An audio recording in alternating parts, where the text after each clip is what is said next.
عندما حلت نهاية العالم، استيقظت القوى في الجميع. البعض سيطر على الماء، وآخرون نفثوا النار.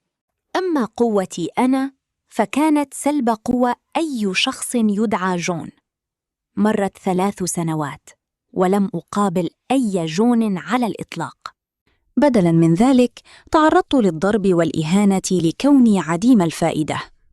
ثم ذات يوم بينما كنت أبحث في القمامة قابلت صديقة طفولتي كلارا تتسول للحصول على الفتات. عانقنا بعضنا وبكينا. كانت كلارا تنتحب بألم. كيف يكون هذا عدلاً؟ كل صعلوك آخر يحصل على قوة خارقة، بينما كل ما يمكنني فعله هو تغيير أسماء الناس إلى جون. في تلك اللحظة انفجر شيء ما في عقلي. انتظري، ماذا قلت لي التو؟ شعرت بدمي يغلي. استدرت بسرعة وأمسكت بيدها بقوة، وصوتي يحترق حماساً. بعد أن شرحت لها كل شيء، ردت كلارا على الفور: إذن طالما أن اسم شخص ما هو جون، يمكنك سلب قوته بلا شروط؟ ترددت قليلاً، لم أستخدمها فعلياً من قبل. أجبت بحذر: هناك شرط واحد، يجب أن يضربني الجون أولاً، ثم تصبح قوته لي. ماذا عن قوتك أنت؟ ارتجفت شفتا كلارا. همست قائلة: يجب أن أصفع شخصاً وأصرخ بالجملة. قبل أن أستوعب كلماتها، سمعنا صوت خطوات ثقيلة تخوض في بركة ماء لتنثر الطين على وجوهنا. كان برونو يتمخطر مع أتباعه، مبتسماً وهو يركل قدرنا المكسور. يا للسخرية، أليس هذا هو العبقري المزعوم؟ تبحث في بقايا الطعام الآن، ها؟ ساقه اليمنى التي أيقظت كساق سيف من الرتبة S اشتعلت بضوء ذهبي مبهر. انفجر أتباعه في الضحك خلفه، وصدى سخريتهم يتردد في جدران الزقاق الضيق. سخر أحدهم قائلاً: برونو، هذه الفتاة كانت أجمل فتاة في المدرسة.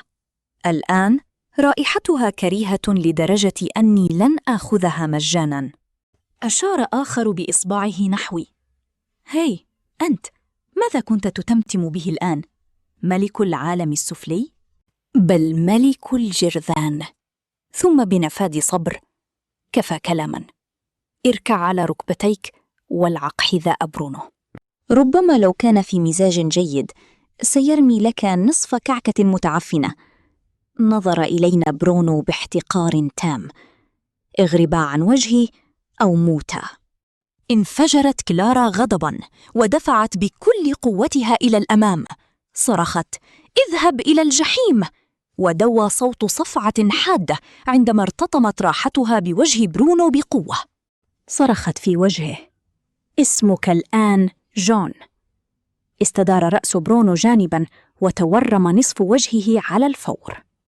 ثار غضبه وحاول أن يصرخ باسمه، لكن صوته خرج غريباً، متشققاً وأجوف. نظر إلى بطاقة هويته الإلكترونية على صدره في رعب. كان اسمه يتلوى ويعيد تشكيل نفسه ليصبح جون، لكن لم يكن هناك وقت لاستيعاب ذلك. شحن القوة في ساقه اليمنى وتدفق ضوء ذهبي، ووجه ركلة وحشية مباشرة إلى صدر كلارا. اتسعت عيناي. دفعت كلارا بعيداً عن الطريق، وتلقيت قوة الركلة بالكامل في صدري. دوى صوت ارتطام مكتوم وثقيل في الزقاق. شعرت وكأن شاحنة صدمتني. ارتضم جسدي إلى الوراء مسافة 3 أمتار، واصطدم بجدار من الطوب المتهالك. انفجر الغبار حولي. كنت ألهث من الألم. صعد الدم إلى حلقي، وبدأت أضحك كالمجنون. شعرت بتدفق دافئ وثقيل من الطاقة المعدنية يغمر ساقي. أما برونو فقد سقط على ركبتيه محدثاً ضجة، وهو يمسك ساقيه في رعب. ساقاي! صرخ بينما ذبلت ساقاه الأسطوريتان أمام أعين الجميع. الأتباع الذين كانوا يضحكون بصخب قبل لحظة صمتوا تماماً. شحبوا كالأشباح مثل بطاط خنقت. شعرت بالقوة تثور في داخلي كتنين بري أطلق سراحه. ألقيت برأسي إلى الخلف وضحكت. حدقت كلارا في برونو الملقى في الوحل، ثم التفتت إلي وأضاء الأمل وجهها. قطعت وعداً بثبات وثقة. آش، سأصنع لك إمداداً لا نهائياً من الجونات. سحبتها إلى ذراعي وأعلنت بكل ما أوتيت من قوة: هيا بنا، سآخذك إلى القمة. في هذه الأثناء كان برونو ملقاً في الوحل ككلب ميت، ساقاه مرتخيتان كالمعكرونة المطهوة أكثر من اللازم. ركع ليو تابع برونو على ركبتيه وتوسل: أرجوك لا تقتلني، سأدلك على الطريق، أعرف أين توجد الإمدادات. ركع ليو أمامي ضاغطاً جبهته بقوة على الطين البارد لدرجة أنها أحدثت صوتاً مكتوماً. نظرت إليه ببرود وعدم اكتراث. اسمك، قوتك، تكلم. ارتجف ليو وأجاب بصوت خافت: اسمي ليو سيدي، قوتي هي إنتاج السكر، مجرد حفنة صغيرة في اليوم. أنا عديم الفائدة تماماً، لقد اتبعت برونو فقط من أجل البقاء. رفعت حاجبي مبتسماً في داخلي. في عالم منكوب يفتقر إلى الطاقة، السكر المكرر يعادل الذهب. نظر ليو إلى الأعلى يائساً ومتحمساً. لا أحد ينجو بمفرده هنا. تحتاج إلى منطقة نفوذ، وإلا فأنت لا شيء. أمامنا مباشرة يوجد معسكر الصخرة السوداء، زعيمهم يسيطر على مجال جاذبية. مقاتلوه من الرتبة C في أحسن الأحوال، أحدهم يهتم بالبناء وآخر يكشف القوة، البقية مجرد عبء. بقدرتك الاستيلاء على ذلك المكان سيكون سهلاً. قبضت على أصابعي، أشعر بالطاقة المعدنية التي لا تزال تهتز في ساقي. اشتعلت عيناي جوعاً. مثير للاهتمام. تقدم يا ليو، إذا أحسنت صمعاً سيكون لك دائماً مكان على طاولتي. هرع ليو ليقف على قدميه متذللاً بابتسامة عريضة. نعم سيدي، شكراً لك سيدي، شكراً لك. من خلفنا جاء نحيب يائس. أرجوك خذني معك. كان برونو ووجهه في الوحل، متمسكاً بساق بنطالي بكلتا يديه، وعيناه فارغتان من اليأس. كان يبكي بشدة لدرجة أن أنفه كان يسيل. اختلطت الدموع والطين لتشكل شيئاً مقززاً ومثيراً للشفقة. أبعدت يده بقدمي. صوتي كان خالياً من المشاعر، وكأني أنظر لقطعة قمامة. أنا لا أحمل أعباء ميتة. أمسكت بيد كلارا وانطلقت. لم أنظر خلفي أبداً. قلت لها بابتسامة ماكرة: هيا بنا، حان وقت تدمير وكرهم. ما كدنا نصل إلى بوابات معسكر الصخرة السوداء حتى اخترق الهواء صوت حاد وساخر. حسناً، انظروا من أتى. حبيبتي السابقة آش جلبت متسوليها للبحث عن بعض الفتات. رفعت نظري.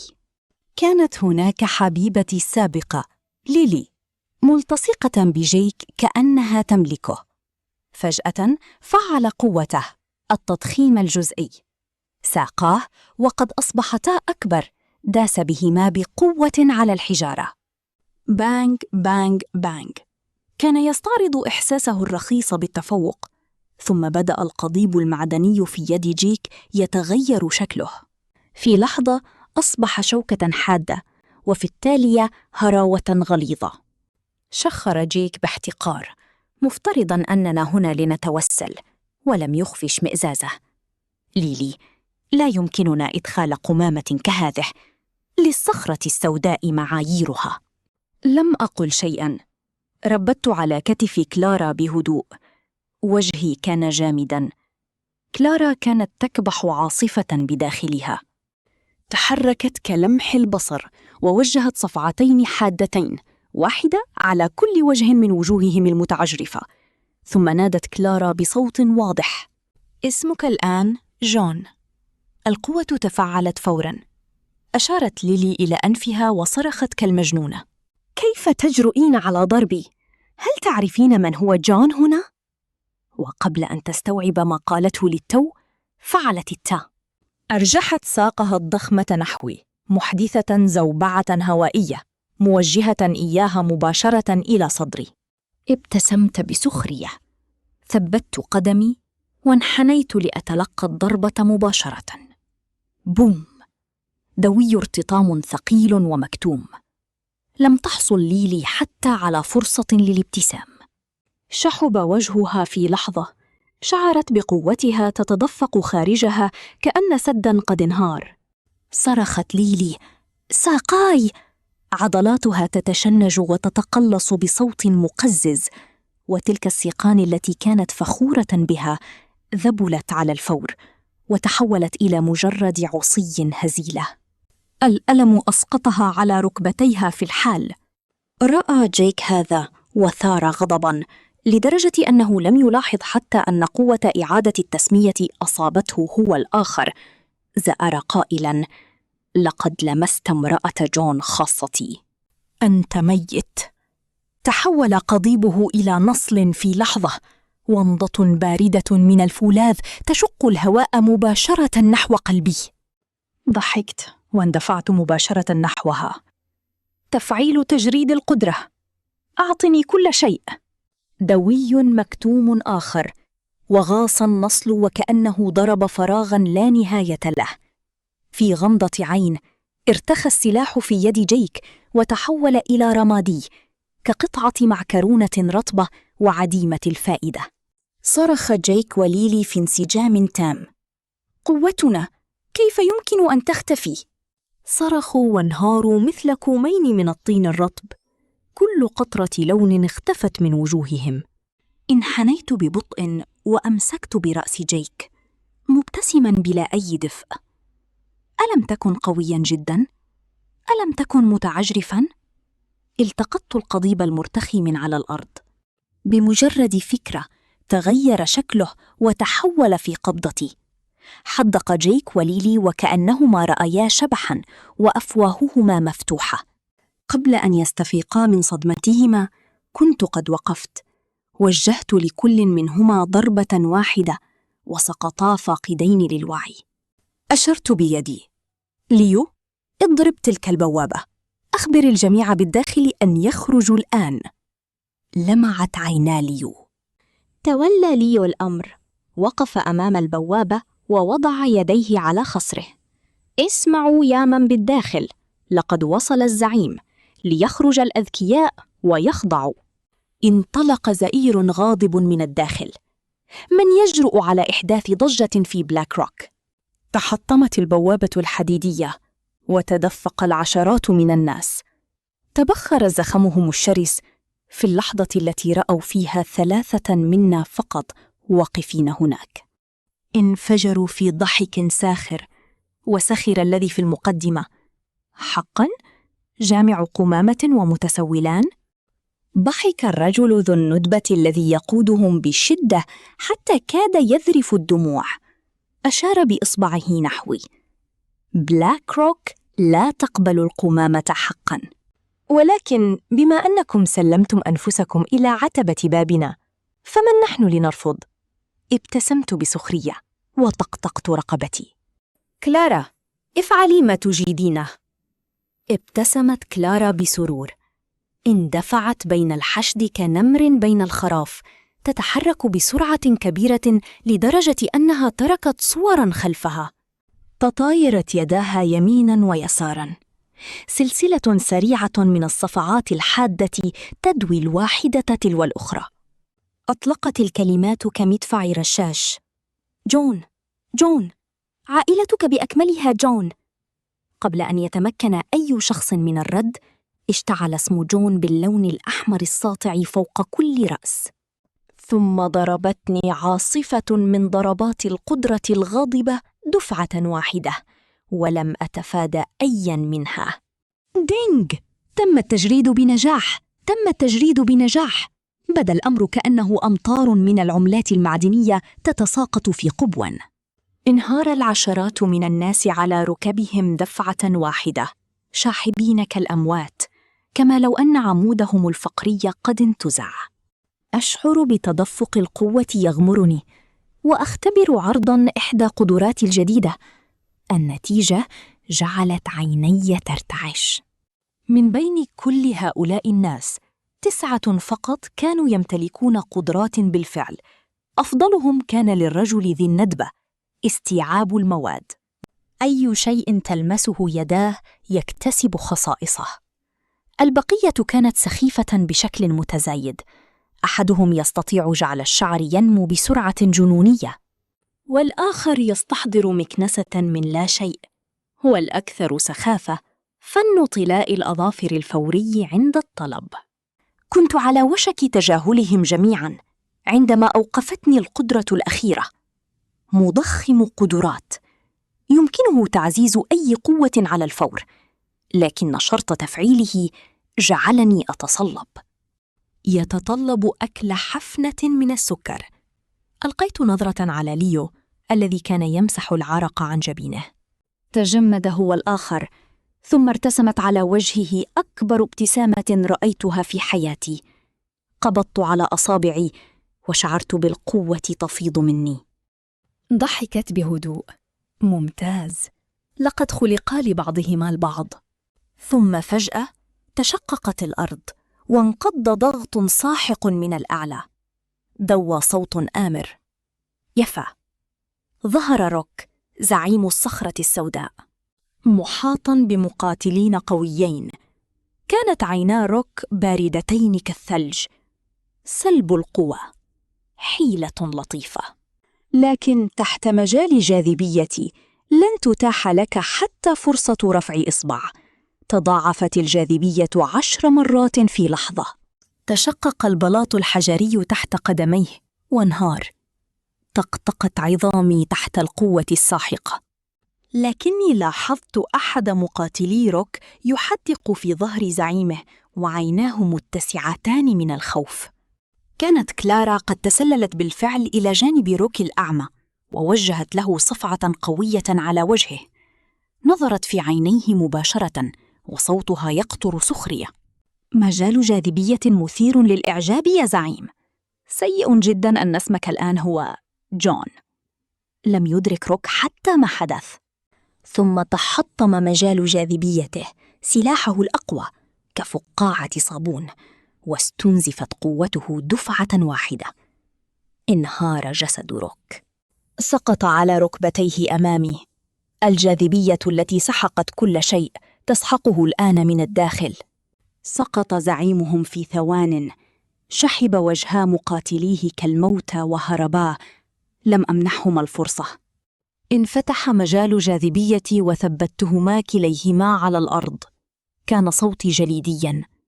استسلما أو موتا، خياران فقط. مع استسلام مقاتليه انهارت قبضة روك على الصخرة السوداء على الفور. دخلت معسكرهم وكأني أملكه، وعلى الفور اتسعت عيناي في ذهول. المعقل المتلألئ الذي تخيلته لم يكن موجوداً. لم يكن هناك سوى جدران متقشرة وخراب على مد البصر. وضعت ذراعي حول كتف ليو مصدوماً. ليو، هذه هي الصخرة السوداء. بدأ ليو الذي كان هنا أيضاً لأول مرة في حيرة تامة. كيف يختلف هذا عن الأحياء الفقيرة؟ ابتسم أحد مقاتلي روك السابقين ابتسامة متعبة. لدى الصخرة السوداء 120 شخصاً، أقل من 50 يمتلكون قوة. معسكر صغير مثل هذا ينجو بالولاء لمعسكر أكبر منا. أي مستخدم قدرات قوي نجده نسلمه لهم. أي موارد قيمة نسلمها. في المقابل نحصل على الطعام. نظرت إلى الناس العاديين المتجمعين في الظل، عيونهم فارغة وجوفاء. تبدد حماسي. تقدم ليو وقدم حفنة صغيرة من السكر الطازج. كان صوته أكثر ثباتاً الآن. دعني أجمع بعض المعلومات عن المنطقة المحيطة. اسمعوني، ثم سنضع خطة. في وقت متأخر من تلك الليلة تلاشى ضجيج معسكر الصخرة السوداء أخيراً. جلست في غرفة عارية خافتة، أحدق في شمعة وامضة، غارقاً في التفكير، عندما فتح الباب بهدوء. دخلت كلارا حاملة وعاء من عصيدة الأرز الرقيقة. وضعته وجلست بجانبي. سقط ضوء القمر على وجهها. مددت يدي وأمسكت بيديها برفق. لا تزالان متورمتين قليلاً من كل تلك الصفعات. قلت بهدوء: لقد مررت بالكثير بسببي. لم تجب كلارا. لقد أسندت رأسها على كتفي. استدرت لمواجهتها وقابلت تلك العيون اللامعة المشرقة. أفتقد طفولتنا. كان صوتها ناعماً، لكن كان هناك ارتعاش تحته. لامس أنفاسها الدافئة رقبتي. ضممتها بقوة. في هذا العالم المحطم كان الدفء بين ذراعي هو الشيء الوحيد الذي شعرت به حقيقياً. في تلك الليلة أصبحنا شيئاً أكثر، وهنا في أنقاض نهاية العالم زرعنا جذورنا. في صباح اليوم التالي بالكاد انتهينا من تناول الطعام. حطم انفجار هائل الهدوء. لدينا مشكلة. الثنائي الجليدي الناري من المعسكر، إنهم قادمون. فتحت الباب بقوة. ضربتني موجة من البرد القارس والحرارة الحارقة في آن واحد. كانت البوابة بالفعل أشلاء. فروست السيد الأكبر للتجميد القطبي، وبليز الأصغر سناً مستخدم انفجار الجحيم. وقف خلفهما أكثر من 100 مقاتل من النخبة يشعون بشهوة الدماء. بصق بليز شرارة، وعيناه تجولان على ليو والمدنيين المرتجفين. سخر. إذن هذا هو زعيم الصخرة السوداء الجديد، مثير للشفقة، معسكر مليء بالحثالة. فروست، انظر إلى هذا المكان، بالكاد يصلح ليكون مسلخنا. لكن نظرات فروست ثبتت على كلارا على الفور. كان الجشع البارد في عينيه واضحاً تماماً. يمكن للمنطقة أن تنتظر، لكن هذه المرأة إنها شيء آخر. يا فتى، سلمها لي وسأحرص على أن يكون موتك سريعاً. درست كتلتي القوة المتصاعدتين وضيقت عيني. كلارا، يبدو أن لديك معجباً. أصدرت كلارا شخيراً بارداً. في لحظة تلاشت كل تلك الطاقة الشرسة إلى الداخل. ما حل محلها هو الصورة المثالية لفتاة عاجزة وهشة. دفعت يدي ومشت نحو الأخوين خطوة بخطوة. انكسر صوتها من الألم. 3 سنوات من البحث في القمامة معك، لم أعد أحتمل. انفجر فروست وبليز في الضحك. هذه امرأة ذكية. انفجر أتباعهم خلفهم. صفارات وصيحات استهجان وصيحات تملأ الهواء. في أعينهم لم تكن سوى جائزة جميلة تزحف نحو القوة. فتح الأخوان ذراعيهما على وسعيهما، حتى أنهما خفضا من قدراتهما في انتظار أن تمشي الجميلة إلى أحضانهما. في اللحظة التي تدخلت فيها كلارا بينهم وقبل أن يلمسا كتفيها، انخفضت كشبح وصرخت: اسمك الآن جون. انفجر الأخوان غضباً وحاولا استخدام قواهما لسحقها. أيتها لكن إعادة التسمية شلت حركتهما تماماً. لجزء من الثانية أصابهما فراغ عقلي تام. فتحت مجال جاذبيتي وألقيت بنفسي بين كلارا والضربة القادمة. بمجرد أن ضربني الجليد والنار امتصت قدرتي هجومهما بالكامل. لم أرمش حتى. بدلاً من ذلك تدفق تياران إلى داخلي، أحدهما ملتهب والآخر متجمد. كان اندماجاً مثالياً بشكل مستحيل. أطلق ثنائي الجليد والنار أنين يأس أجوف وانهارا على الأرض كجثتين، ثم ساد صمت مطبق. تجمد كل مقاتل من النخبة 100 خلفهما في منتصف ضحكته، وتعبيرات وجوههم جامدة في مكانها. الصوت الوحيد المتبقي كان هسهسة الجليد المتشقق والنيران الخامدة. تقدم النائب ذو العين الواحدة مرتجفاً. يا إلهي! رأى فروست الذي كان يجمد 100 ميل بإيماءة، وبليز الذي كان يحرق كل شيء إلى رماد. كلاهما كانا جاثمين في الوحل، يسيل لعابهما، يحدقان في الفراغ ويلعبان في الطين، يهمسان بارتياح. أنا جون، الطين ممتع. انطلقت صرخة مرعوبة من بين الحشود، قواهم اختفت، كلها ذهبت. انفجر الذعر بين القوة المكونة من 100 مقاتل كالوباء. تعثر البعض للخلف في ذهول، واصطدموا بمن خلفهم. حاول البعض غريزياً استخدام قواهم للرد، لكن في اللحظة التي التقوا فيها بنظراتي انطفأ الضوء في أيديهم. لم يستطع أحد المقاتلين تحمل الانهيار العقلي. صرخ وهرب. آش، يلتهم القوة، إنه وحش. أسقطت عليه مجال جاذبية. ارتطم بالأرض وبقي هناك، عظامه طقطقت تحت الثقل. الخوف من تحطم عالمك أقصى من الموت نفسه. إنهم يتبعون القوي من أجل البقاء، والآن آلهتهم يسيل لعابها في التراب. والرجل الواقف أمامهم يستطيع أن يفعل نفس الشيء لأي شخص. إنه الموت متجسداً. كان ذو العين الواحدة أول من هار، سقط على ركبتيه محدثاً ضجة. ارتضم بالحجر بقوة لدرجة أن ركبتيه تصدعتا على الأرض. نزع شارة الجليد والنار من صدره وسحقها تحت قدمه وصرخ: أرجوك لا تقتلنا، لم يكن لدينا خيار. في كل نورث ريفر مارك أنت الوحيد الذي يستحق الحكم. سنخدمك كخيول عمل، فقد دعنا نعيش. صرخ 100 صوت في آن واحد. نحن نخدم آش حتى الموت، نخدم ملكتنا حتى الموت. القوة المكونة من 100 مقاتل التي هجمت مستعدة للقتل الآن تركع كرجل واحد. جباههم ملتصقة بالطين، مثيرين سحبا من الغبار. الرعبة والرعب المنبعثان من عظامهم أرسلا رجفة عبر كل بلاك روك. راقبت كل شيء بعيون باردة. حيث كانت الفوضى لم يعد هناك سوى الخضوع. في تلك اللحظة جاء لي راكضاً من خلف الحشد، وعيناه تلمعان بالرهبة. آش، أنت حقاً منقطع النظير وشبيه بالآلهة. على الأقل لديك ذوق. ابتسم ليو ثم اقترب وخفض صوته.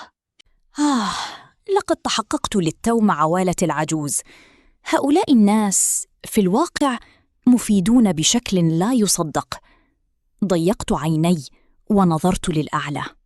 والت العجوز كان يقترب بالفعل.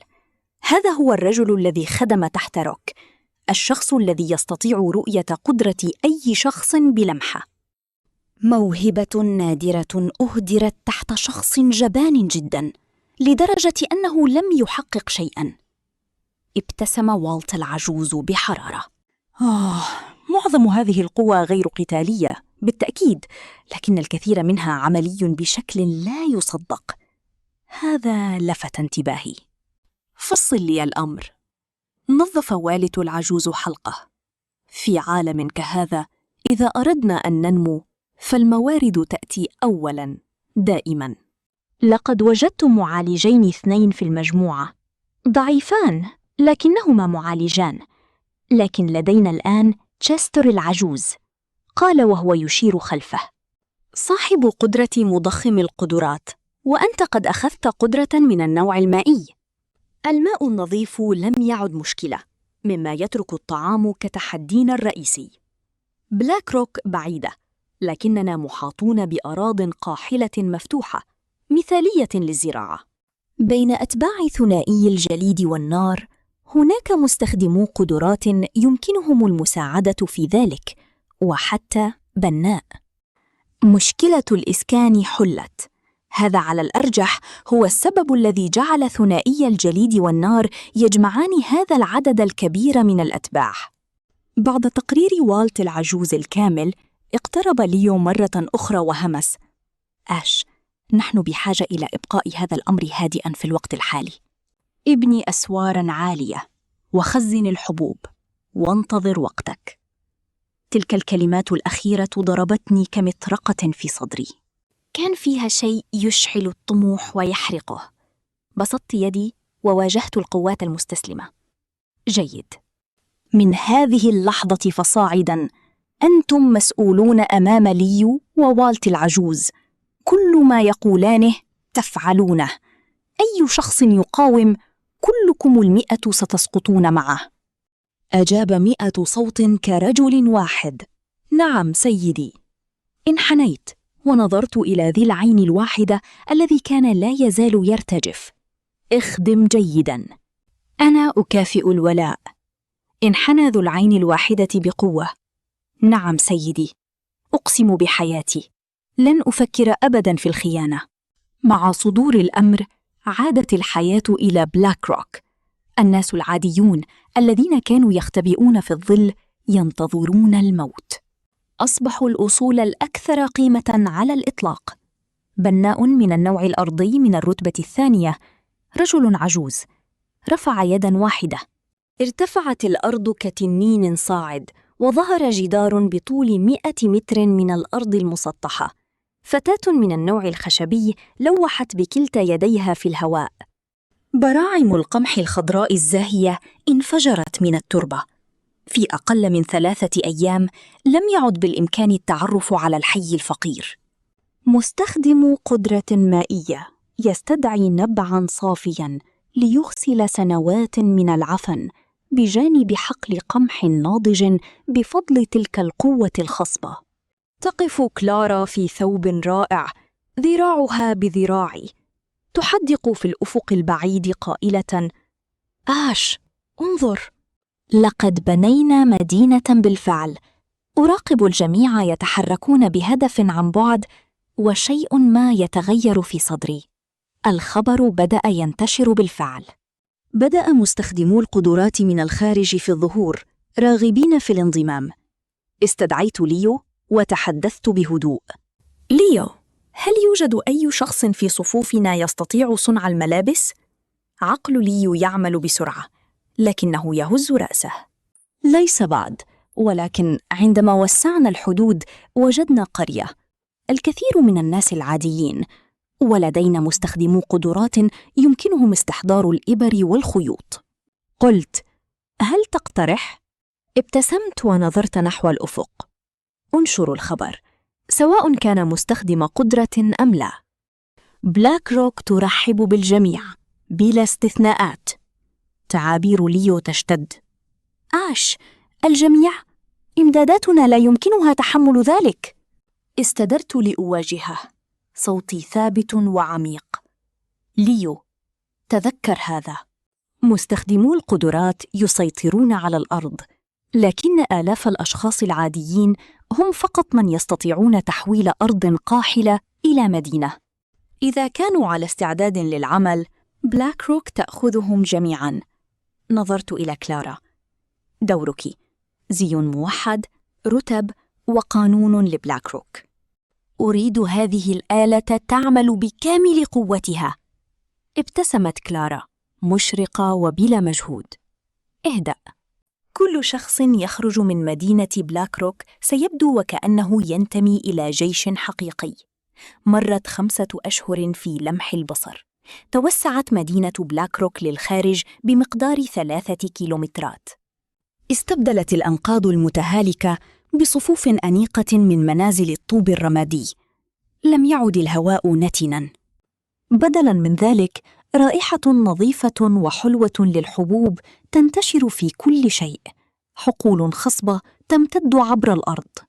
قنوات الري تتقاطع في كل اتجاه. أكثر من 1000 ساكن، ووجوههم لم تعد فارغة. يحملون نظرة أناس يريدون العيش. يقود وان آي القوة القتالية في دوريات على مدار الساعة. مستخدمو القدرات الذين كانوا يستطيعون فقط استحضار المكانس أو عمل فن الأظافر. تحت مضخم أولد تشستر الذي يعمل ب100 ضعف قوته العادية، أصبحوا القوة الأكثر إنتاجية في المدينة. مستخدم قدرات الإبرة والخيط تحت إشراف كلارا، يمكن لكل منهم إنتاج 100 زي عالي الجودة في يوم واحد. أقف على أسوار 100 متر وأنظر إلى المدينة المزدهرة التي بنيتها بيدي. ولكن في أرض الخراب الوحشية لنهاية العالم، الازدهار هو نوع من الخطيئة. لم يعد من الممكن إخفاء نمو مدينة بلاك روك. في الأفق البعيد بدأت ظلال الجشع تتجمع بالفعل. المشاكل قادمة، لكن ما لم أتوقعه هو أن التهديد الأول ليس بشرياً، لقد جاء من الجبال. كل هذا الازدهار يبدو هشاً بشكل مستحيل أمام الحاكم الحقيقي للبرية. عند الفجر، زئير يمزق السماء ويحطم كل حلم هادئ. الحارس على الحائط يشير نحو الجبال الشمالية في رعب. ما هذا؟ خط ذهبي داكن يشتعل عبر السماء، تاركاً وراءه رعداً. وحش طوله أكثر من 10 أمتار، كل شبر من جسده مدرع بحراشف بلون الذهب الداكن. والأكثر إذهالاً زوج من الأجنحة بعرض 20 متراً تقريباً، مطوية تحت خاصرتيه. كل ريشة متراصة مثل شفرة من الفولاذ. عندما ترفرف الأجنحة، يتمزق الهواء بصوت صرير حاد. وحش من الرتبة الرابعة، النمر ذو الأجنحة الذهبية، إنه يحلق فوق مدينة بلاك روك. كل رفرفة جناح تطلق عاصفة عنيفة من القوة المعدنية.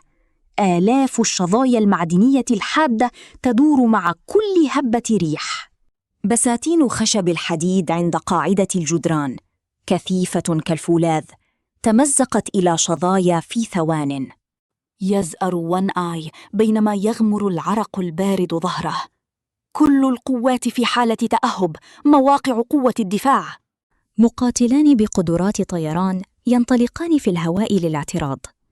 بؤبؤان نمر الذهبي المشقوقان يلمعان بمتعة المفترس. يطلق هديراً منخفضاً. الرماح المعدنية في أيدي كلا المقاتلين تنتزع من قبضتهم في لحظة، تلتوي بشكل مستحيل في الجو، وتعود لتثبت كلا المقاتلين في الجدار خلفهما. يقتحم ليو قاعة القيادة، وجهه شاحب. لا يمكننا إيقافه، إنه من الرتبة S، مجال جاذبيتي لا يستطيع حتى الوصول إليه. أفتح الباب بقوة، تعابير مظلمة. كلارا تتبعني عن كثب. في الخارج ينقض النمر ذو الأجنحة الذهبية بلا قيود، يزأر بصوت عال يهز الجدران، وكأنه يضحك على الفريسة ذات الساقين التي تختبئ خلف قواقعها. عيناي تصبحان حادتين. أين مروض الأرواح لدينا؟ يركل ليو كومة من القش في غرفة التخزين الخلفية، ويسحب رجلاً في منتصف العمر يرتجف كورقة شجر. ريكس، صاحب قدرة ترويض الأرواح النادرة، قد تبول على نفسه بشكل واضح. أسنانه تصطك بعنف. لا أستطيع، إنه وحش من فئة الملوك، ردة الفعل ستقتلني. لا أستطيع ترويض شيء كهذا، إنه شبيه بالآلهة. أنحني ببطء وأنظر إليه. جبان جداً لدرجة أنه لا فائدة منه. لمدة 5 أشهر حصل على أفضل المؤن وأقوى مأوى، وهذا ما يقدمه عندما يكون الأمر مهماً. أقول بصوت جاف وبارد: إذا لم تستخدمها فلا فائدة من بقائها فيك. ألوح بيدي. يثبت مجال الجاذبية ريكس في مكانه كجبل سقط عليه. ألقى نظرة على كلارا. في اللحظة التي التقت فيها أعيننا، عرفت كلارا ما يجب فعله. تحركت كالشبح، وأمام نظرات ريكس المذعورة وجهت له صفعة قوية لا ترحم.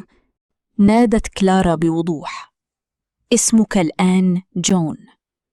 ودوى صوت الصفعة في أنحاء الساحة.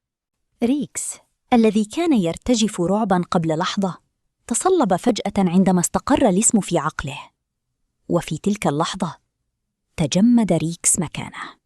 أمسكت كلارا بذراعه ولوحت بها على وجهي، وفي تلك اللحظة شعرت بقدرته على ترويض الأرواح تنتقل بالكامل إلي. صرخت: تشستر العجوز، سكر! لم يتردد تشستر العجوز للحظة واحدة. أمسك بقبضة ضخمة من السكر الفاخر، دفعها في فمه ومضغها بكل قوته. مضخم القدرات، إطلاق كامل لنطاق التضخيم. وفي عقلي كانت طاقة ترويض الأرواح التي سرقتها للتو. تحت تأثير التضخيم 100 ضعف، كان الأمر كأن 100 مليون طن من الوقود صبت على شرارة لتنفجر شمساً تضيء العالم بأكمله. مع هذا التضخيم العقلي 100 مرة، لم أعد أرى العالم بعيون بشرية، أراه الآن كإله. أستطيع تتبع كل ارتعاشة في عضلات النمر الذهبي المجنح في الأعلى، بل ويمكنني الشعور بما يحترق في أعماق روحه. كبرياء متوحش ووحدة شاسعة. احمرت عيناي وتكثفت تلك القوة في رمح من ضوء ذهبي انطلق عبر الفراغ. صرخت: اركع! أطلق النمر الذهبي زئيراً هز العالم. أجنحته الضخمة أرسلت موجات من القوة المعدنية في مقاومة يائسة. لم يستطع فهم كيف انبثق شيء كهذا من هذه المدينة المليئة بالمخلوقات التافهة. ضغط يجعل روحه ترتجف. تقدمت خطوة أخرى للأمام. تشققت الأرضية الحجرية تحت قدمي. صرخت مرة أخرى: اركع! قيد عقلي مضخم 100 مرة، أحكم قبضته حول عنقه وثبته. في تلك اللحظة أنا إله كل شيء في نطاق 100 ميل. أنا سيد كل الكائنات الحية. أطلق النمر الذهبي صرخة حادة واحدة. أجنحته الذهبية الداكنة القوية كفاية لتمزيق الفولاذ ارتخت وكأنها كسرت. جسده الضخم لم يعد قادراً على البقاء في السماء. سقط بثقل جبل. بو! انفجرت حفرة ضخمة عند بوابة المدينة، وتصاعد الغبار في كل اتجاه. عندما انقشع الغبار، مشيت نحوه خطوة بخطوة. كان ملقاً في الحفرة، ودمه الذهبي يتسرب من شقوق درعه. ثم في عقلي سمعت صوتاً صغيراً مرتعشاً كصوت طفل في السابعة يزداد وضوحاً. يؤلم. لا تقتل، القط الكبير سيستمع. توقفت يدي المرفوعة. هذا الوحش على حافة الموت. فتح عقله بالقوة بفضل قوة الروحية المضخمة 100 مرة. لم يعد مجرد مخلوق من الغرائز الصافية، بل كائن حي لديه شيء يشبه المشاعر الإنسانية. اقترب مني بحذر، ورأسه الضخم الذي يمكن أن يبتلعني بالكامل بدأ يحك نفسه بي كقطة منزلية. اختفى كل أثر لنية القتل، ومن أعماق حنجرته خرج أنين ناعم متوسل. نظرت إليه وشعرت بشيء متوحش ينهض في صدري. من اليوم اسمك هو الناب الذهبي. قفزت على ظهره ووقفت على حراشفه الباردة الثقيلة. أطلق الناب الذهبي همهمة خافتة، فرد جناحيه الذهبيين ليس ليطير، بل ليبث هيمنة تضغط على كل شيء في الأفق. نظرت إلى مدينة الصخرة السوداء بأكملها. الناس الذين كانوا مرعوبين قبل لحظات ينظرون إلي الآن بشيء يقترب من التبجيل. رفعت يدي ودوى صوتي كالرعد: مرروا الأمر. لا أحد يصطاد الوحوش بعد الآن. أي وحش يدخل المدينة سيقوم الناب الذهبي بترويضه وتوجيهه للعمل في توفير الطعام. أطلق ذو العين الواحدة وأكثر من 1000 ساكن هتافاً هز السماء. مرت 5 أشهر أخرى. مدينة الصخرة السوداء تغيرت تماماً. خارج الأسوار، حقول الأنقاض التي كانت تمتد في كل مكان تم تنظيفها بالكامل، وفي مكانها الآن تقف صفوف من الحظائر الخشبية الضخمة والمبنية بعناية. هذه هي أهم عملية في المدينة، مزرعة الناب الذهبي. رأيت ليو يهرول نحوي، غير قادر على إخفاء ابتسامته. جزية اليوم وصلت. وقفت على الأسوار العالية ونظرت نحو الممر الجبلي. عشرات الخنازير والأغنام المتحولة الضخمة تسير بهدوء في طابور واحد، تقودها مجموعة من الذئاب المتحولة الأقل رتبة مباشرة إلى الحظائر. في الأعلى كان ظل الناب الذهبي الداكن يظهر ويختفي بين السحب، ومن حين لآخر كان يتردد صدى زئير قصير وآمر. كان ذو العين الواحدة يراقب القافلة المحملة وهي تعود، وتعبيراته مليئة بالمشاعر. في 6 أشهر فقط زادت احتياطياتنا الغذائية 5 أضعاف. في تلك الأيام كان الفريق يقتل بعضه من أجل علبة طعام واحدة منتهية الصلاحية. أما الآن فكل طفل في مدينة الصخرة السوداء يشرب حليب الوحوش المتحولة مع كل وجبة. أجسامهم أصبحت كالدبابات. أومأت برأسي ببطء. الأمر ليس فقط الطعام، النظام بأكمله الذي يدير المدينة استقر أخيراً في مكانه الصحيح.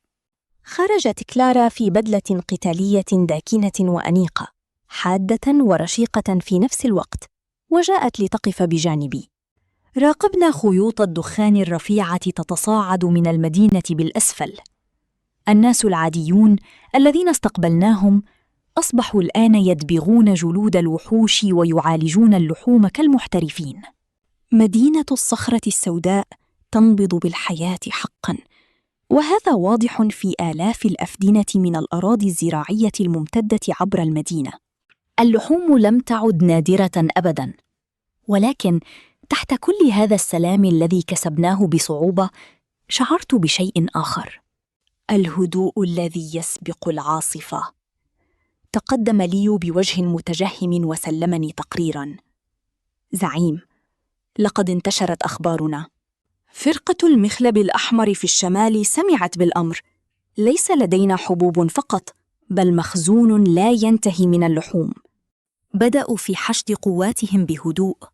أطلقت ضحكة باردة ونثرت شرارة من الجليد والنار من طرف إصبعي. لم أقم حتى بتسوية حسابي مع فرقة المخلب الأحمر بخصوص رسوم الحماية القديمة، ويبدو أنهم لم يتمكنوا من الانتظار أكثر. نظرت إلى السماء. بدا أن غولدفانغ يشعر بنية القتل لدي. انقض بقوة وسرعة، وأجنحته الضخمة تثير عاصفة عنيفة، وهبط بثبات فوق سور المدينة. بردت عيناي بنية القتل، وارتسمت ابتسامة حادة على زاوية فمي. 10 أشهر من الاختباء. حان الوقت لمدينة بلاك روك لتتحرك. في عمق المنطقة المحرمة خلف الجبل يلتف جسد غولدفانغ الضخم بين الصخور المحطمة. تلمع حراشفه الذهبية الداكنة في ضوء القمر كالمعدن السائل، وبؤبؤاه المشقوقان الممتلئان عادة بالغضب الوحشي يحدقان بي بشيء نادر: قلق ورغبة في إرضائي.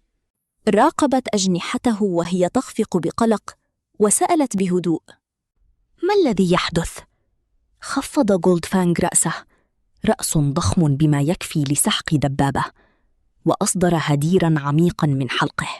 فتح فكي الضخمين، لكن لم تكن هناك رائحة دماء، فقط رائحة غنية ونظيفة مع لمسة معدنية حادة. نطق بكلمات متقطعة كطفل متحمس يتباهى بكنزه. آش، كل. عقله استيقظ، لكن الكلام لا يزال صعباً.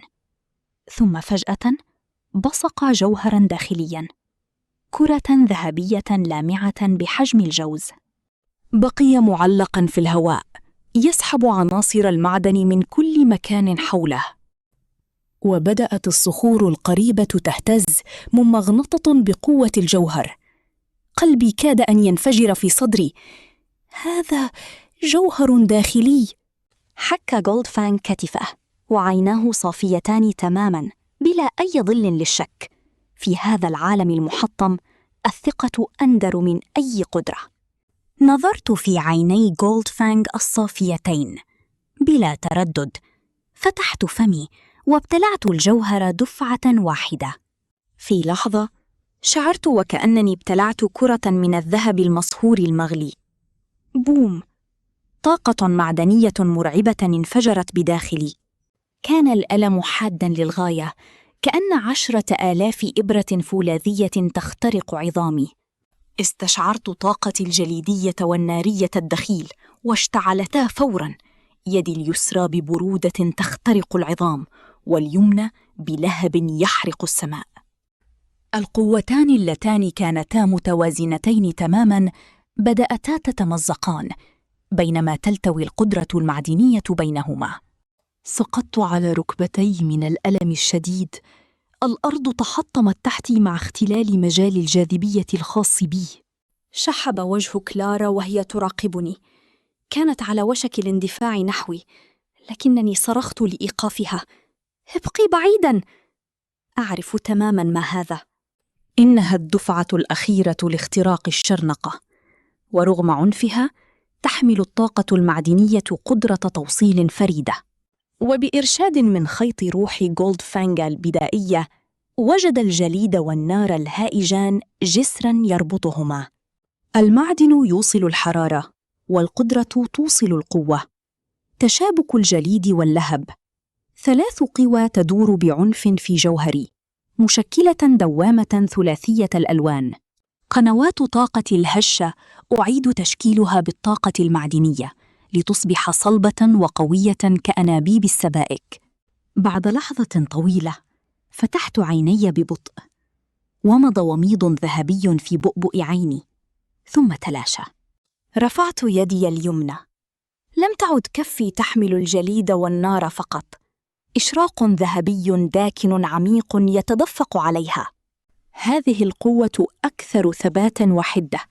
لقد فتحت قدرة المعدن حتى قبل أن أتمكن من استيعابها. مزق إنذار صاخب سماء الليل فوق مدينة الصخرة السوداء.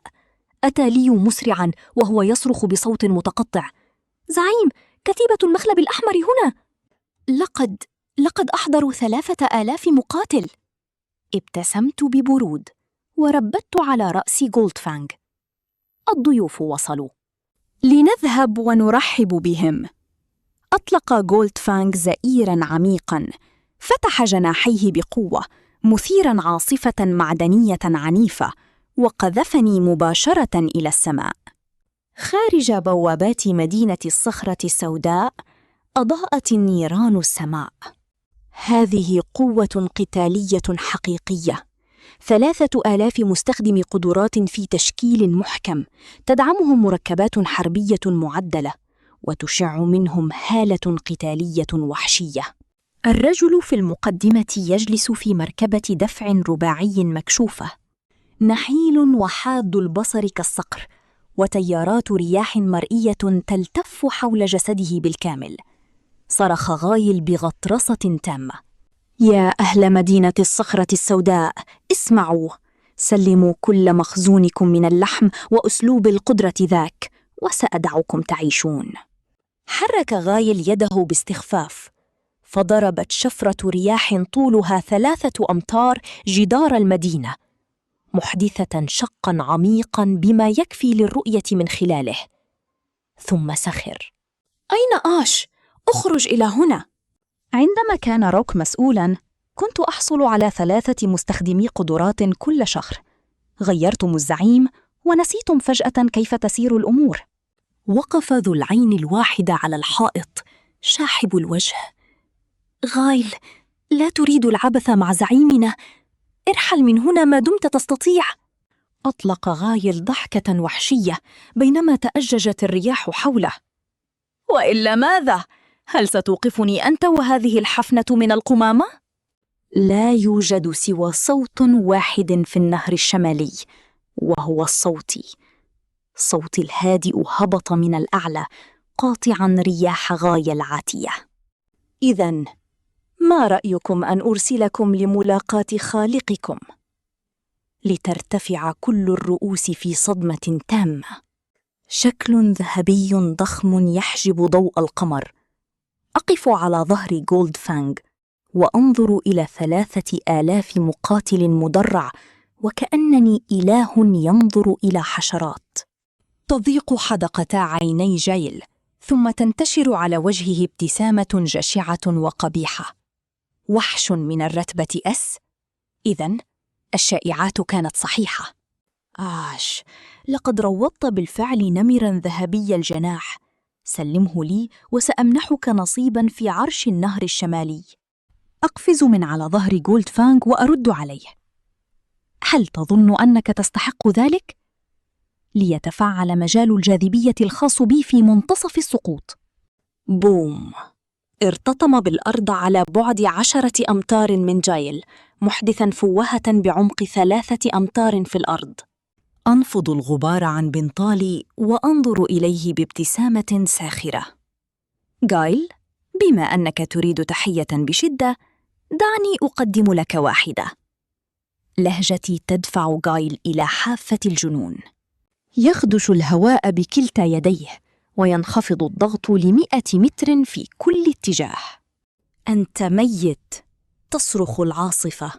تنفجر شفرات رياح لا حصر لها في تيارات من الضوء السماوي، وتأتي صارخة من كل اتجاه وكأنها تمزق الهواء نفسه. هذا مقاتل من الرتبة A، يقاتل بكامل قوته. شفرات بسرعة البرق. قبل 5 أشهر ربما كان هذا سيسبب لي مشكلة، ليس الآن. أهمس بكلمة واحدة. كلارا تتحرك كالكهرباء. تشق طريقها إلى ساحة المعركة في لحظة. لم تلق حتى نظرة على الشفرات القاتلة. تتسلل عبر دفاع جايل بدقة متناهية. يدها النحيلة ترسم قوساً رشيقاً عبر فجوات العاصفة.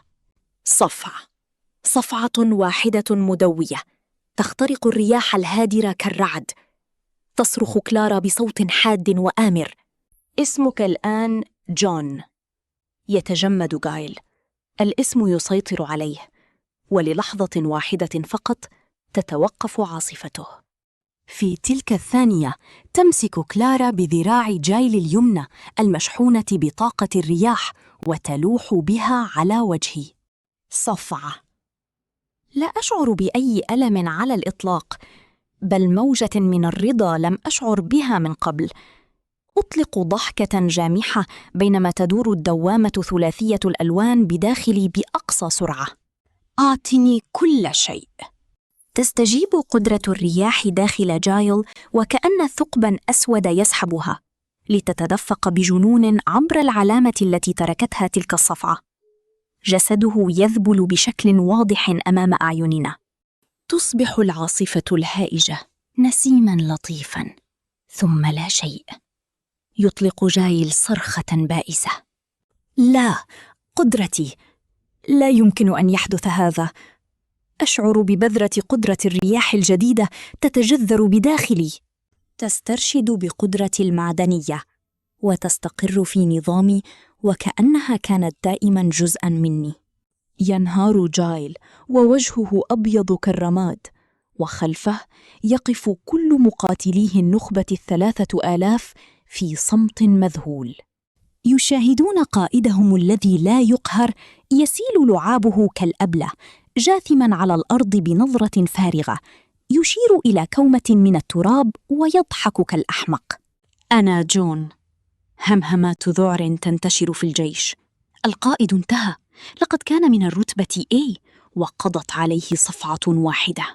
أخطو للأمام. يتدفق ضوء ثلاثي الألوان حولي.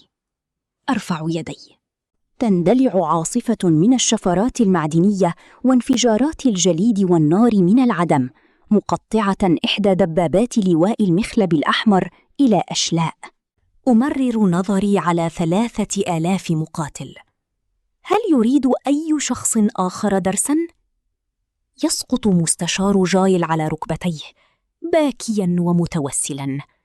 سيدي، أرجوك دعنا نذهب. لم يكن لدينا خيار. السيادة المقدسة في وسط المدينة هي التي أرسلتنا إلى هنا. لا تقتلنا. لا يمكننا مواجهة السيادة المقدسة. تلمع نظرة باردة في عينيه. لكن هؤلاء المقاتلين أقوى حقاً مما واجهناه من قبل. أصرخ بصوت عال: ليو، جردوهم من عتادهم وأدخلوهم. أظهر لهم بعض الضيافة. صدرت الأوامر. التفت إلى مستشار جايل: اتبعني. في الغرفة الخلفية المعتمة لقصر سيد المدينة يقف مستشار جايل، رجل نحيل يسمونه الثعلب العجوز. يقف أمامي مرتجفاً، لا يجرؤ حتى على النظر في عيني. يمسح الثعلب العجوز العرق البارد عن جبينه ويقول بصوت مرتعش: سيدي، السيادة المقدسة لا تشبه لواء المخلب الأحمر. يضيف وهو لا يزال مرتبكاً: إنهم ليسوا مجرد مجموعة من الرعاع، لقد استولوا على مصانع أسلحة ريفر مارك التي تعود إلى ما قبل الحرب. لديهم مدفعية ثقيلة لم تصدأ أبداً، وصناديق مليئة بالصواريخ الفردية، وحتى خط أبحاث شبه آلي مخصص لتطوير أمصال تعزيز القدرات.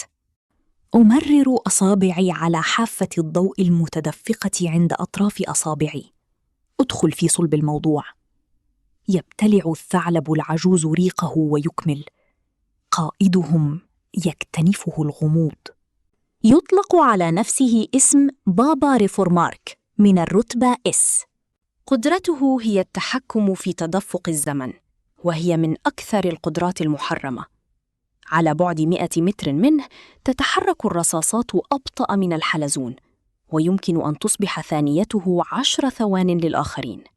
تضيق عيناي. ما اسمه؟ يجيب الثعلب العجوز. يكره أن ينطق أي شخص باسمه بصوت عال، ولكن في الملفات الداخلية تم تسجيل اسمه الحقيقي باسم جون. أتوقف للحظة ثم أنفجر في الضحك، ضحكة تحمل شيئاً باهتاً بشكل سخيف. ألتفت إلى كلارا التي تقف حارسة عند الباب. جون آخر. يبدو أن القوة المقدسة لهذا البابا المزعوم مقدر لها أن تنتهي هنا على يدي.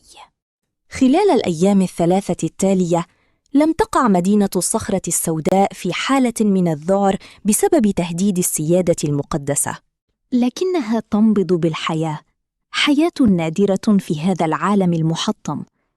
أوامري كانت واضحة: لا عمل قسري، لا حصص تموينية حسب الرتبة. اللحم ليس متوفراً للجميع فحسب، بل يمكن للناس الحصول على ملابس جديدة من صنع كلارا شخصياً، ومياه نظيفة. في الصباح أرى حقول القمح داخل المدينة تتموج بالخضرة بفضل مستخدمي قدرات الطبيعة. الهواء لم يعد يحمل رائحة العفن، بل رائحة الحبوب، والعجائز يجلسون في الظل يصلحون شباك الصيد.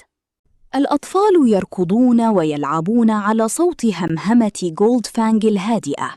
بطريقة ما أصبح القط الكبير المحبوب في المدينة، يسحب أشواكه الذهبية ويترك الأطفال يتدحرجون على ظهره العريض.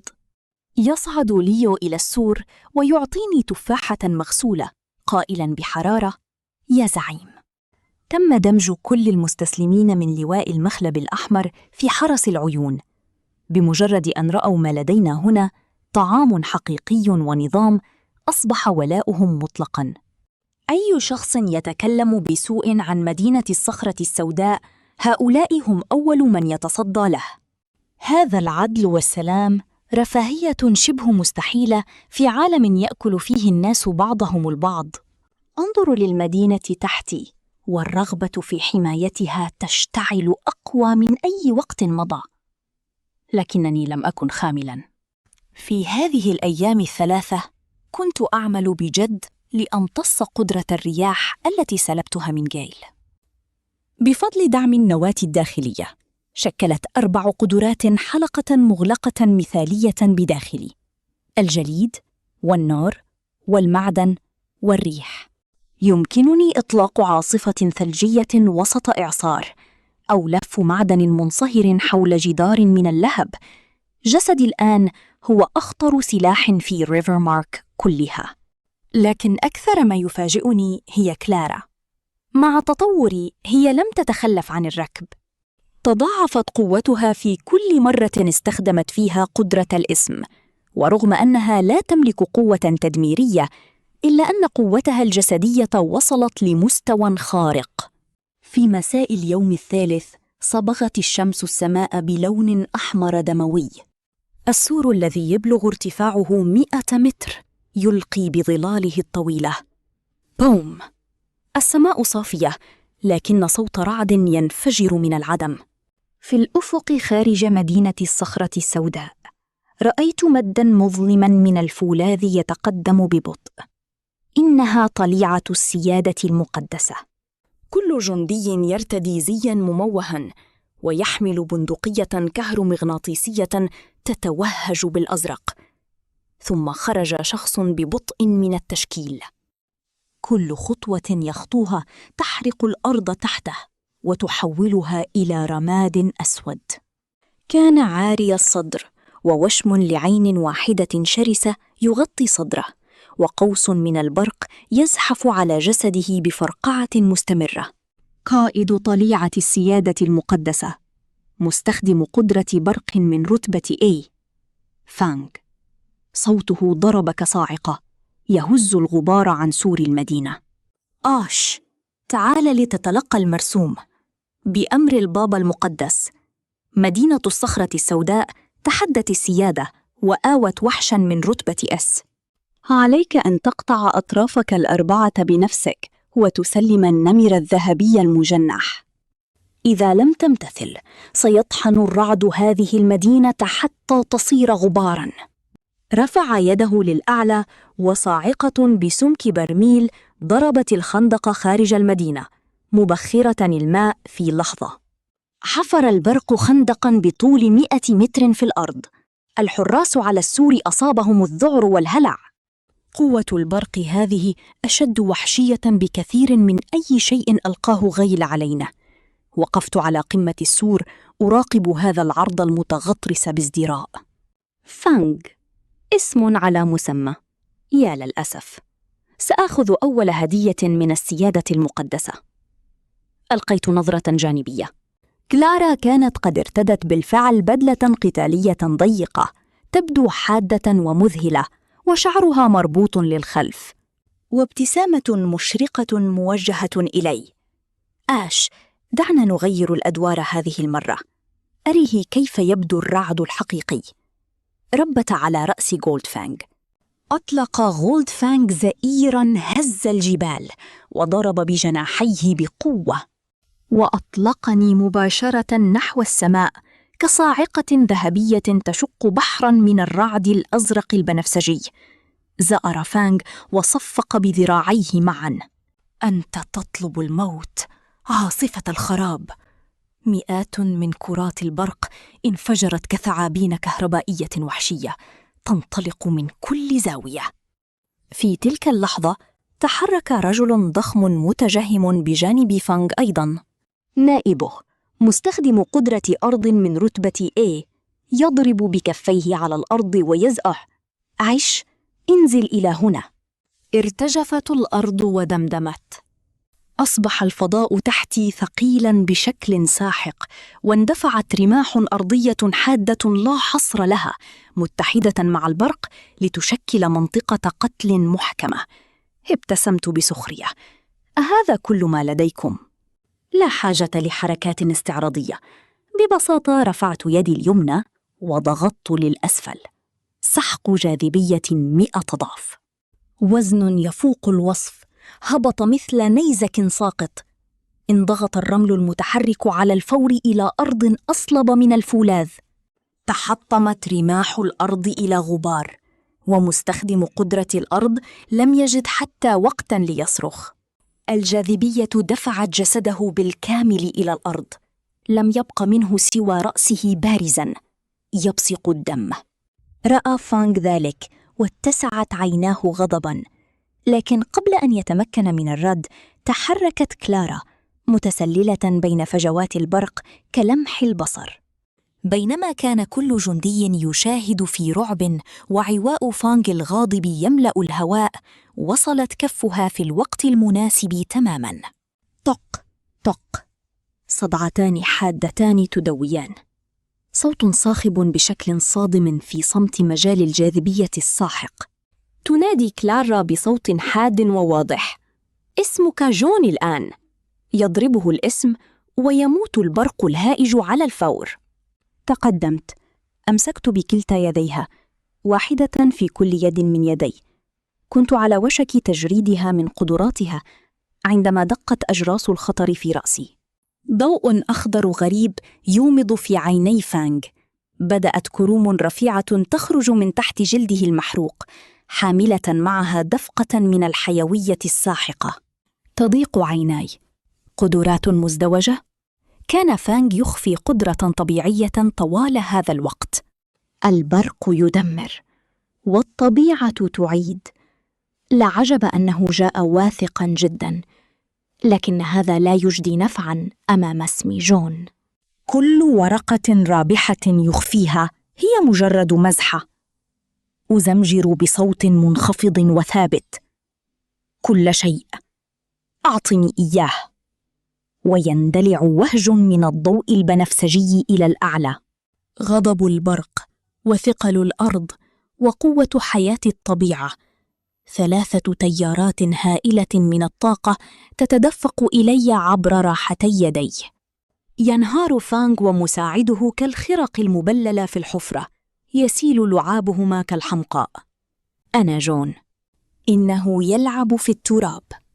مئات من أفضل جنود السيادة المقدسة يحدقون في المشهد، وبنادق النبض الكهرومغناطيسي تسقط على الأرض واحدة تلو الأخرى. يتقدم ذو العين الواحدة بشفرته ويسأل: هل يجب أن أقضي عليهم جميعاً؟ انظر إلى الجنود المرتجفين، ثم نحو قلب ريفر مارك في الأفق، وتنتشر ابتسامة بطيئة وعارفة على وجهي. ألوح بيدي.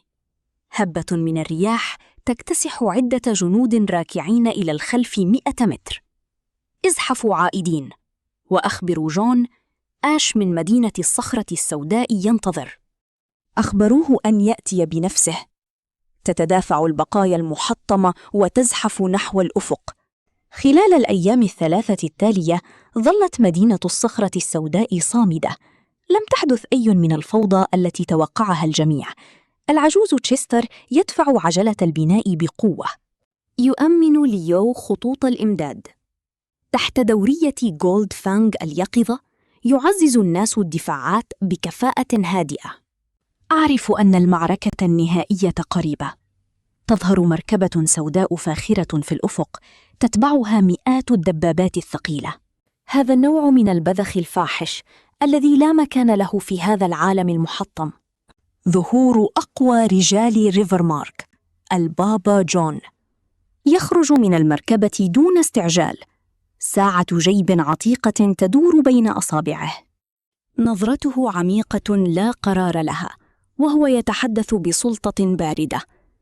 قتل آشلي فانغ كان مثيراً للإعجاب، سأعترف لك بذلك. مع كل خطوة يخطوها جون يبدأ كل شيء حوله في التباطؤ. في مجاله تتجمد الرياح في منتصف الهواء. على الحائط امتدت تعابير الرعب على وجوه الجنود في لحظة لا نهاية لها. حتى ذرات الغبار في الهواء كادت أن تتوقف. هذا ما تبدو عليه السيطرة المطلقة من الرتبة S. يمشي عبر الزمن المتجمد كإله يتفقد ملكوته. يمشي مباشرة نحوي، يراقبني أقف هناك متصلبا كتمثال، ويسخر.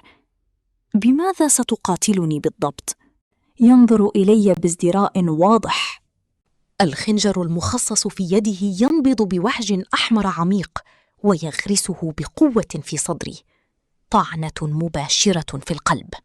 ولكن بينما يتحرك جون لانتزاعه، يجد أن الدم الذي كان يجب أن يتدفق لم يتجمد مع بقية الزمن. بدلاً من ذلك يزحف على النصل وعلى ذراعه، وكأن له إرادة خاصة به. زوايا فمي التي كانت متجمدة قبل لحظة تتشقق في ابتسامة متوحشة ومجنونة. جون، أنت مغرور جداً. تظن أن الزمن يجمد كل شيء، لكن لا يمكنك إيقاف قدرتي على سلب القدرات. يشحب وجه جون. ماذا؟ يراقب في رعب ساعة الجيب في يده، رمز سلطته الإلهية، وهي تبدأ في الدوران للخلف بجنون. يتدفق نهر الطاقة الزمنية الهائل بداخله على طول نصل الخنجر، ويتحول إلى تنين فضي يزأر وهو يصطدم بصدري. يطلق جون صرخة بائسة. لا، هذا مستحيل. أوقفه الآن. يحاول يائساً تفعيل انفجار سرعة الزمن للهروب، لكن يدي تقفل على ذراعيه مثل كماشتين حديديتين. طاقة العناصر الخمسة تعصف به وتمزق بقوة كل طبقة من دفاع قدرته. تحمر عيناي ويخرج صوتي خشناً ومنخفضاً كشيء من كابوس. وقتك، إنه ملكي الآن. 3 ثوان، فقط 3 ثوان. هذا البابا الذي لا يقهر يذبل أمام أعين الجميع. تجف بشرته في لحظة، وينهار شعره الأسود إلى رماد. وفي سلسلة من أصوات الطقطقة المشؤومة يصبح حطاماً مكسوراً أبيض الشعر، لا يستطيع حتى إبقاء عموده الفقري مستقيماً.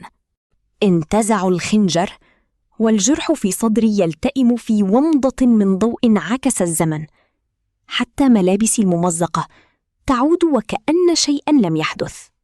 ينهار جون على الأرض، يخرج من فمه أزيز أجوف. أنظر إليه من الأعلى، وعيناي باردتان كالحجر. جون، شكراً على الهدية. أستدير مبتعداً. ضوء فضي مرعب وجميل يتدفق عبر راحة يدي. خلفي ينتصب جولدفانغ بزمجرة مدوية. انظر إلى جيش الدبابات الضخم، خائفين لدرجة أنهم نسوا كيف يضغطون على الزناد، وأعلنوا دون ذرة شك: ريفرمارك لديها سيد جديد. سقوط جون يحطم ما يسمى بالسلطة الإلهية للسيادة المقدسة على الفور. لا أضيع أي وقت، لا أعطي البقايا فرصة لالتقاط الأنفاس. في اللحظة التي غير فيها هؤلاء 1000 مقاتل من النخبة ولاءهم، استخدمت التحكم في تدفق الزمن الذي استوليت عليه حديثاً. أقود الهجوم مباشرة نحو الأنقاض في قلب ريفرمارك. أتحرك بسرعة خاطفة. تسارع الزمن يجعل كل شيء أسرع، وما كان يستغرق أياماً ينتهي في ساعات قليلة. جولدفانغ يحطم مخابئ الأسلحة السرية تحت الأرض بضربة واحدة ساحقة. بمجال جاذبيتي أرفع الآلات الدقيقة التي كانت مختومة لوقت طويل بسلاسة تامة. شحنات ضخمة من السبائك الخاصة وبنادق كهرومغناطيسية تكفي لتسليح مدينة، كلها نقلت إلى بلاك روك سيتي. ليو ينظر إلى ما كان مركز مدينة مزدهر ويتردد. يا زعيم، بعض هذه الأبراج في وسط المدينة بقليل من العمل يمكن للناس العيش فيها. أقف على أعلى نقطة من الجدار ولا أنظر خلفي. وسط المدينة مجرد حطام حضارة، أفضل قبر سيحصل عليه. الأرض والمزارع والصناعات الثقيلة. هذه هي الطريقة الوحيدة للنجاة في عالم ميت. خلال هذه 5 أشهر أصبحت بلاك روك سيتي آلة حرب عالية الكفاءة. أقسم النخبة الجديدة وأدمجهم مع الطاقم الأصلي، مطبقاً أقصى انضباط عسكري يمكن تخيله. لكن ما أقدمه في المقابل بنفس القوة تماماً. هنا الدروع الخارجية ليست حكراً على النخبة. إذا كنت قوياً بما يكفي ومستعداً للعمل، فالجميع يحصل على أفضل المعدات. مداخن مصانع بلاك روك سيتي تنفث دخاناً كثيفاً، دخان إعادة البناء. حقول المحاصيل الشاسعة يتم حصادها بالكامل في 5 أيام فقط، باستخدام تقنية تسريع تدفق الزمن. بعد استيعاب أساس هولي دومينيون بالكامل، تجاوزنا في بعض المناطق مستويات ما قبل الكارثة بهدوء.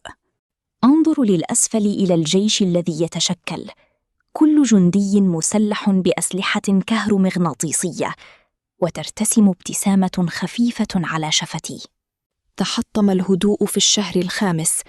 صدع فضائي أسود قاتم انشق في السماء فوق بلاك روك سيتي، تخرج منه شخصية بغرور مطلق.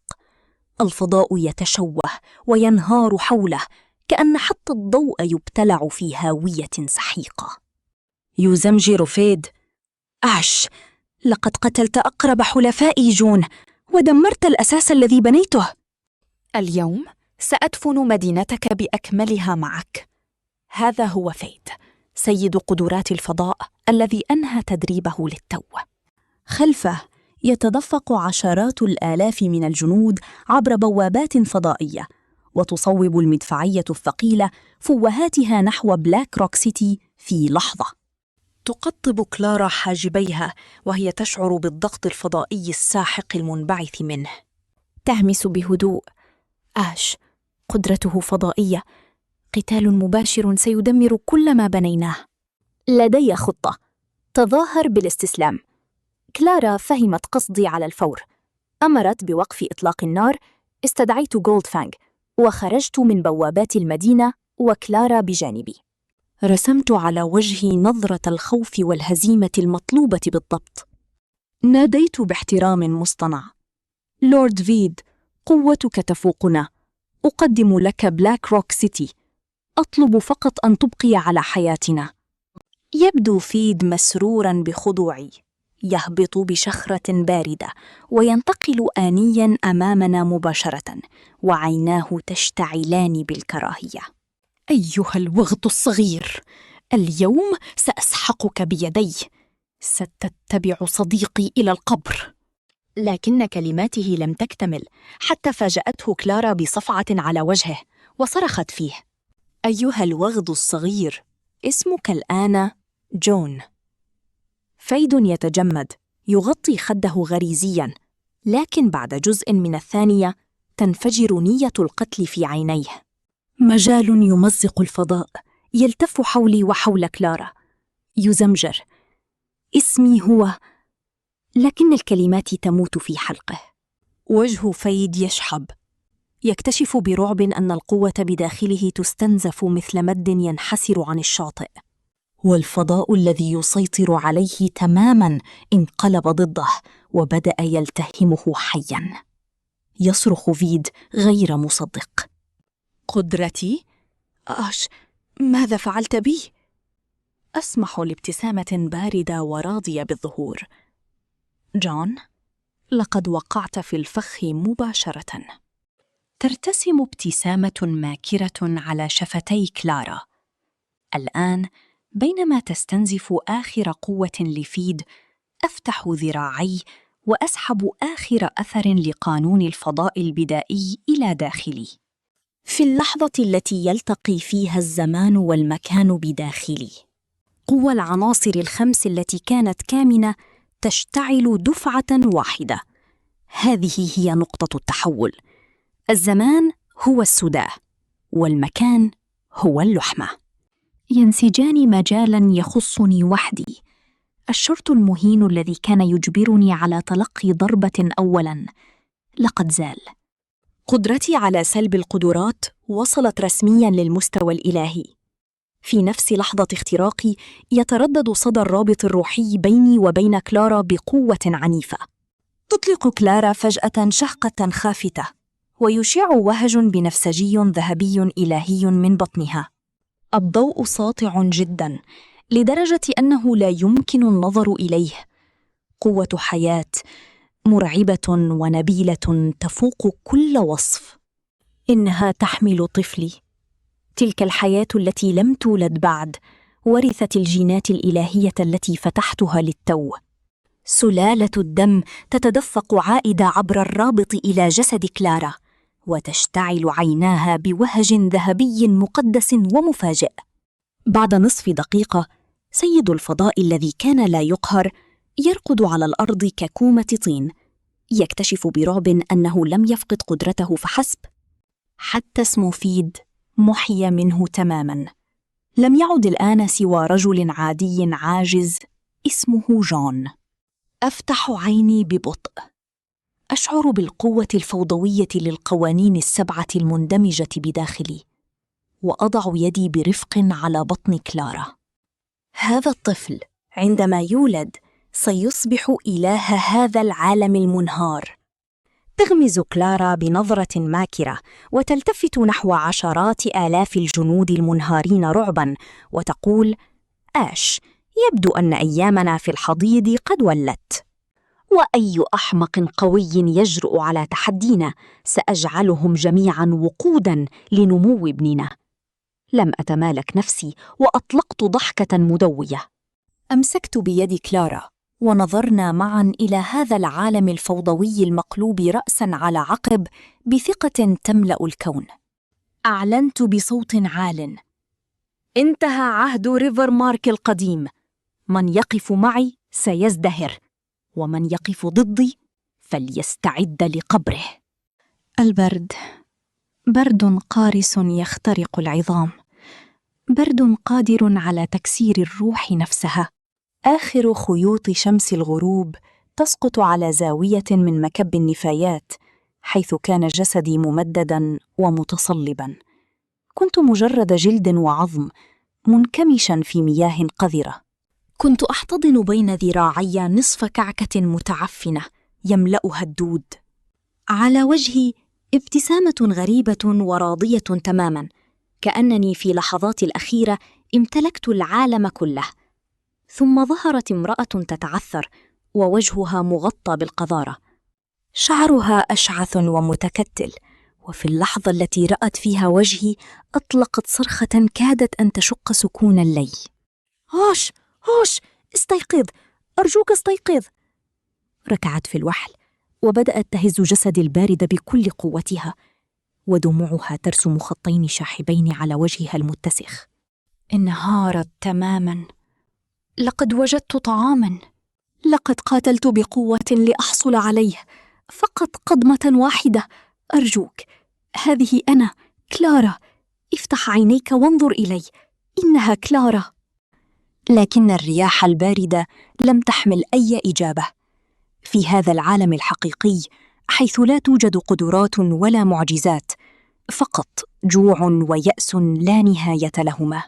في تلك الحياة لم أحظى بفرصة لآكله.